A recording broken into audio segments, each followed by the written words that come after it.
Recently সমস্ত ভারতবাসীর গর্ব করার মতো একটি নিউজ সামনে এসেছে।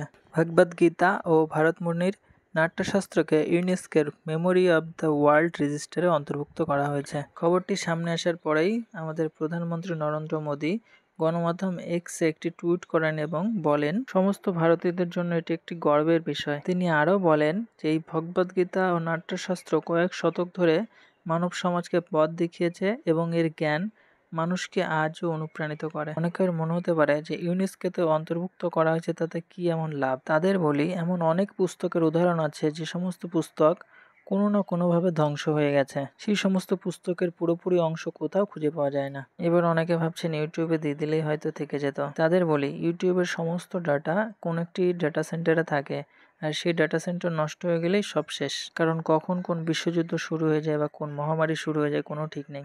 আর এই প্যারিস অবস্থিত ইউনেস্কোর কাজ বিভিন্ন জিনিসকে সঠিকভাবে সংরক্ষণ করে রাখা। আর সবার শেষে বলে রাখি, এখনও পর্যন্ত ভারতের 14টি পুস্তক এই ইউনেস্কোর মেমোরি অব দ্য ওয়ার্ল্ড রেজিস্টারে অন্তর্ভুক্ত করা হয়ে গেছে।